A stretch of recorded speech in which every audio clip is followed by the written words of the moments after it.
ये 21 किलोमीटर की पैदल परिक्रमा सिर्फ परंपरा नहीं है, ये रास्ता है अध्यात्म की राह का, ये भाव है आस्था का।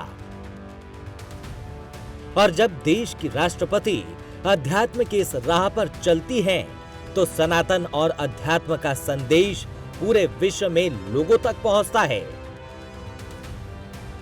राष्ट्रपति द्रौपदी मुर्मू अपने 3 दिवसीय यूपी दौरे के आखिरी दिन यानी शनिवार को गोवर्धन पहुंची, जहां उन्होंने सबसे पहले गोवर्धन के प्रसिद्ध दान घाटी मंदिर में गिरिराज महाराज का अभिषेक, पूजा अर्चना की और आरती में भाग लिया।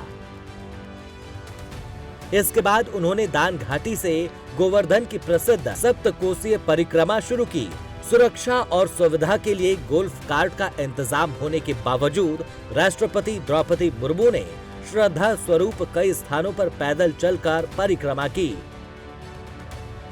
गिरिराज जी की सप्तकोशीय परिक्रमा श्रद्धालुओं के लिए अत्यंत महत्वपूर्ण मानी जाती है। राष्ट्रपति के 3 दिवसीय यूपी दौरे पर क्या कुछ खास रहा, ये भी जान लेते हैं। गुरुवार को राष्ट्रपति अपने दौरे के पहले पड़ाव के लिए अयोध्या पहुंची, जहां उन्होंने चैत्र नवरात्र के दौरान रामलला के दर्शन और पूजा किए और राम मंदिर के दूसरे तल पर बने राम दरबार में राम यंत्र की स्थापना भी की। राष्ट्रपति ने वृंदावन में स्थित विश्व प्रसिद्ध प्रेम मंदिर इस्कॉन मंदिर में दर्शन और पूजा की। शुक्रवार को सुबह करीब 7 बजे संत प्रेमानंद जी से मुलाकात कर करीब 27 मिनट तक आध्यात्मिक चर्चा की।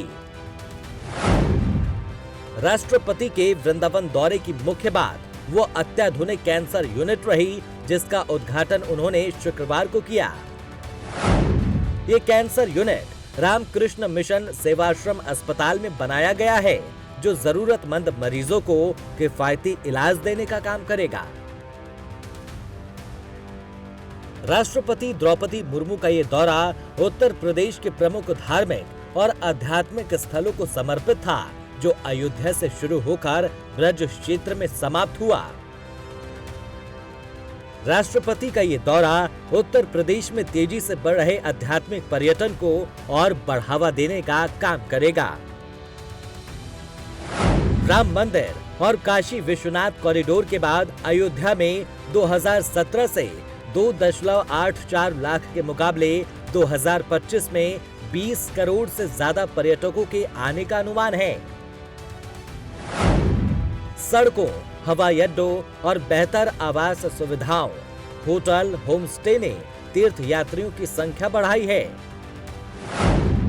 प्रयागराज में होने वाले महाकुंभ में 50 करोड़ से ज्यादा आगंतुकों की उम्मीद है, जो इस क्षेत्र को बढ़ावा दे रहा है।